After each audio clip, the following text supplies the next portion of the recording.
Would you like a way to quickly improve your photographs without getting too involved in Photoshop and all these other techniques that involve quite a bit of cost and a huge learning curve? Well, why don't you download Photoscape, which is a free image editing software package, and with 2 or 3 minutes, 5 minutes work, you will create an image which is significantly better than how it came out your camera. So let's just start and show you how to do this. There's a number of options here, but we're going to concentrate on just editing the photograph. You can look at those other ones at your leisure, and you can either click here on editor or up on the top bar here. So we'll just click. Now this is where I was before when I was editing this range of photographs. So let's find one that I haven't yet done, that hasn't been worked on. I did have some photographs of a rainbow, which I would quite like to try and put on Facebook, and let's have a look. This one here might do. So we're looking for a rainbow photograph. So I could post this on Facebook to my friends and say rainbow, and they say, wow, look at that. Now, fine, but I know there's a huge amount we can do with this photograph to improve it.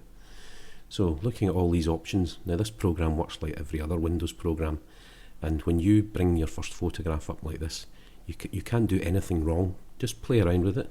You're not going to lose your photograph, with the exception of once you've messed around with it, if you press save, and when the options come up you save it, it will overwrite your original photograph. So when you come to the save menu, save as and change the name. Don't write over your original picture, because you might want to go back in and create 2 or 3 versions of your photograph.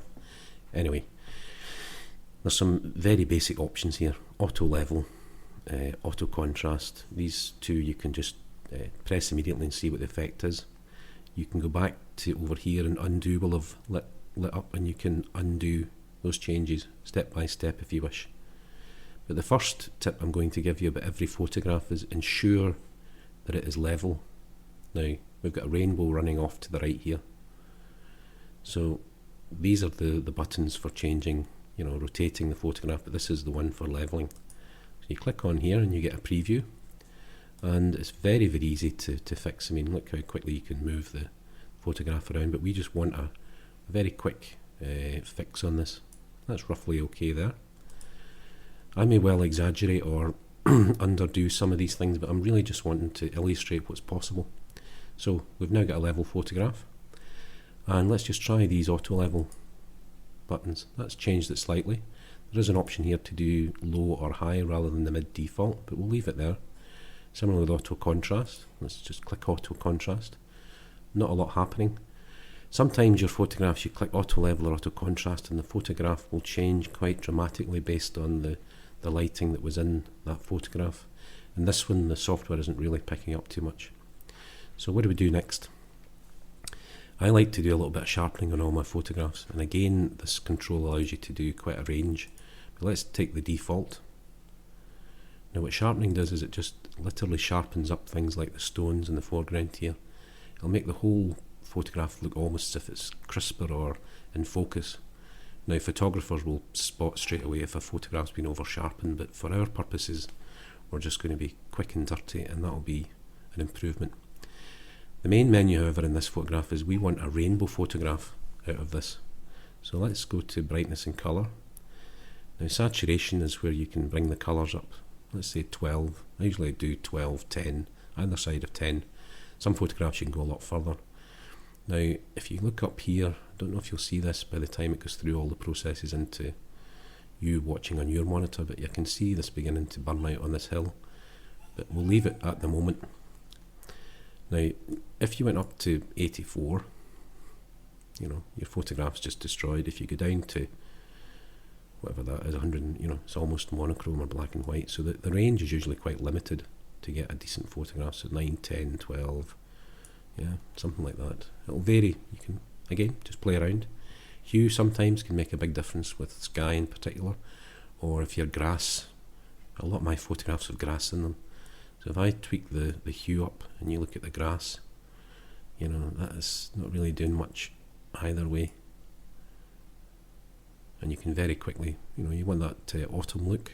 Sometimes it works well, but it's usually a very small range. So I'm just going to put it 2. In fact, I'm not. I'm going to just put it -2 or -1. Quite like those browns coming through.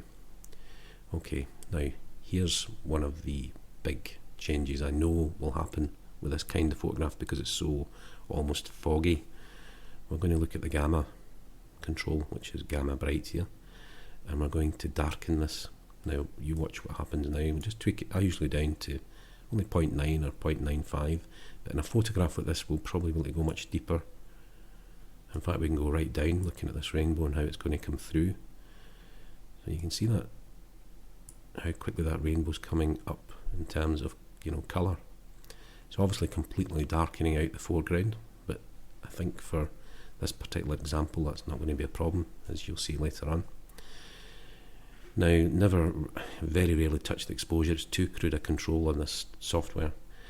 Now, there's a few options here. You can deepen the colours and darken. Now, play around with these and you'll see the subtle differences. But we could darken this picture a little bit. But that is adding a little bit.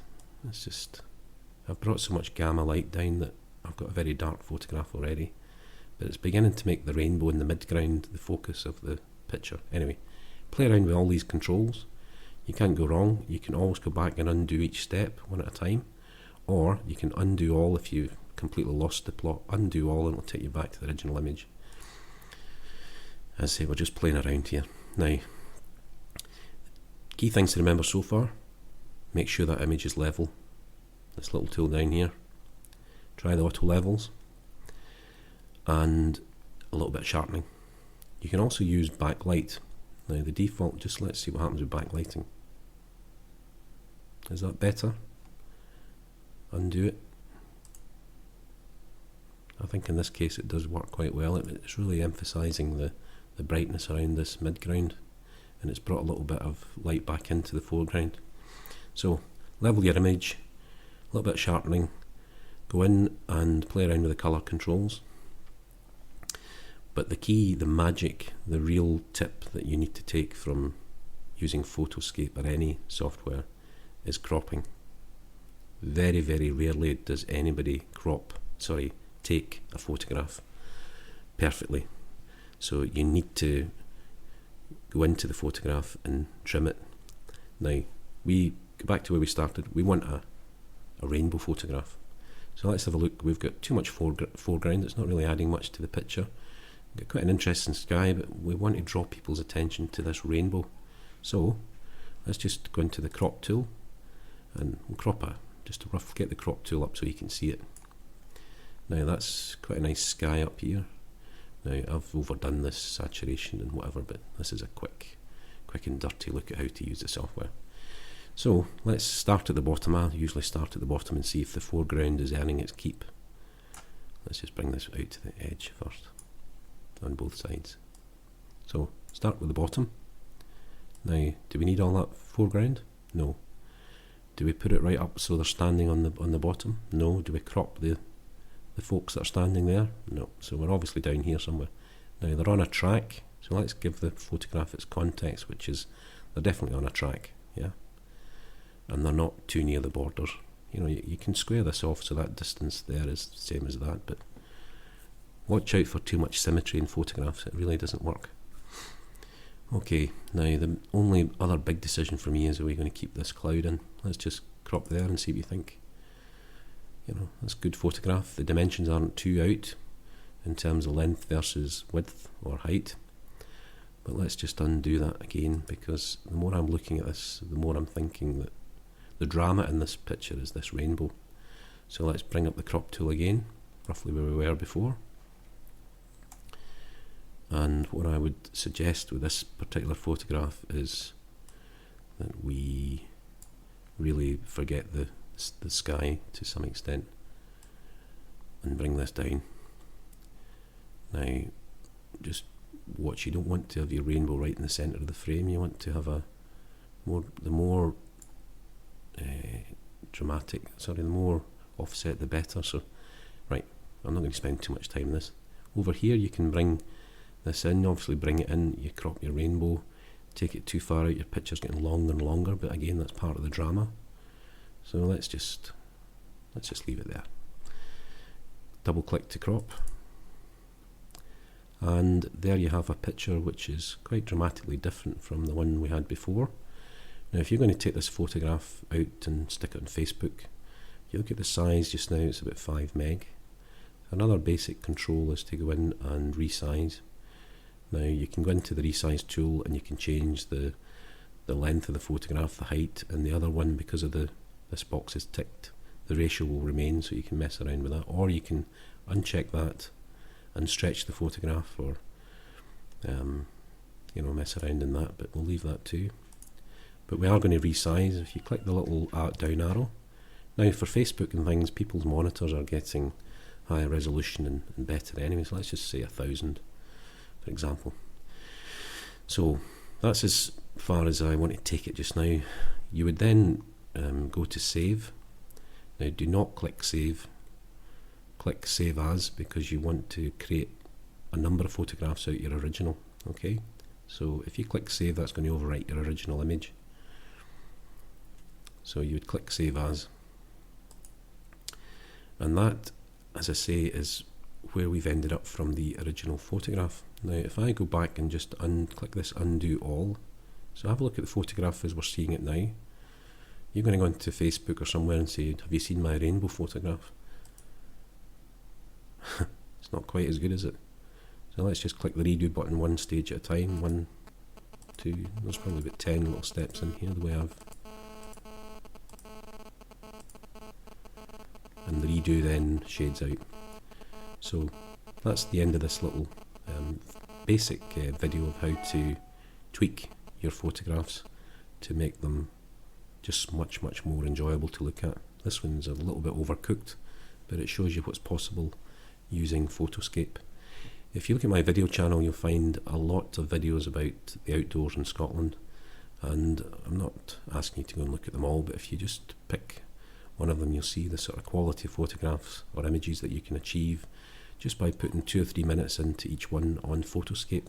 And once you've used this software for a week or so, you'll find your own preferences, and I can fix a photograph in less than a minute on Photoscape, rather than a 5-10 minute illustration in terms of this. So thanks for watching, and hopefully that will give you some confidence that you can do a little bit of tweaking and changing without doing any damage, and that your photographs will be the better for it. Thank you.